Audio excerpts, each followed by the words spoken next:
ជំរាបសួរអំពុំម៉េងពុកម៉ែបងប្អូនទាំងអស់គ្នាចាហើយថ្ងៃនេះមកថ្មីទៀតហើយសម្រាប់បងប្អូនដែលគាត់អត់ចេះកាត់វីដេអូនៅក្នុង CapCut យើងហ្នឹងហើយថ្ងៃនេះខ្ញុំចង់ណែនាំបងប្អូនណាខ្លះដែលគាត់អត់ចេះនៅវីដេអូកាត់ដាក់ភ្លេងបែបនេះ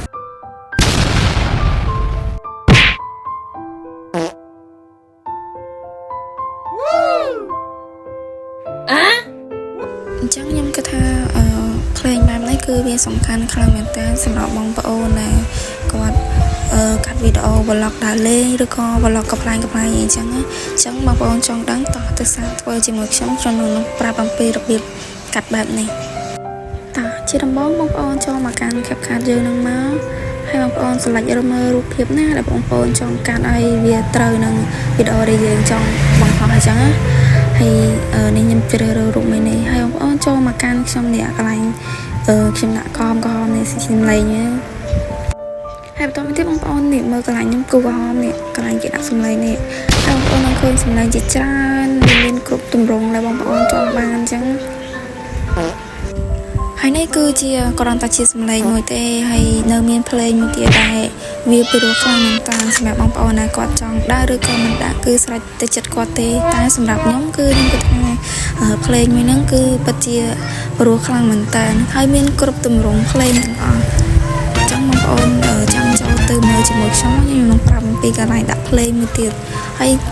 ភ្លេងអីក៏មានដែរបងប្អូនស្រ័យទៅបងប្អូនចង់ដាក់ស្រឡាញ់ចង់ដាក់ភ្លេងណាក៏បានដែរគឺព្រោះដូចគ្នា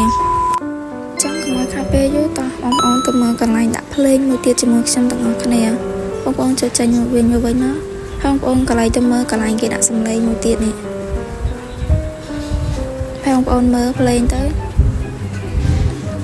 វាពិតជាប្រុសខ្លាំងមែនតើហើយវាមានច្រើនសំឡេងគ្រប់ម៉ាកគ្រប់អីទាំងអស់បងប្អូនចុចមើលកន្លែងហ្នឹងដែលគេឲ្យយើងប្រើបានបងប្អូនចុចនៅកន្លែងហ្នឹងទៅហើយប្រាប់បងប្អូនមួយទៀតកន្លែងដែលយើងត្រូវប្រើបានហ្នឹងគឺវាមានត្បូងគុជនៅពីលើហ្នឹងទេអាហ្នឹងមានន័យថាយើងប្រើបានហើយតែបើវាមានត្បូងគុជពីលើគឺគេមិនឲ្យយើងប្រើទេបងប្អូនចាំបងប្អូនមើលទៅក្នុងភ្លេងហ្នឹងទៅគឺវាមានច្រើនខ្លាំងតែហើយសិតតែពីបងប្អូនកាត់វីដេអូអីvlog ដើរលេងឬក៏ដំណើរកំសាន្តអីគឺវាត្រូវក្នុងនោះមកតាចឹងវីដេអូខ្ញុំមានតែប៉ុណ្្នឹងទេបងប្អូនបងប្អូនពេញចិត្តនិងស្រឡាញ់ខ្ញុំជួយចុច Subscribe ខ្ញុំម្នាក់មួយផងណាដើម្បីទទួលបានអីថ្មីៗជាច្រើនទៀតចាសូមអរគុណសូមជម្រាបលាបងប្អូន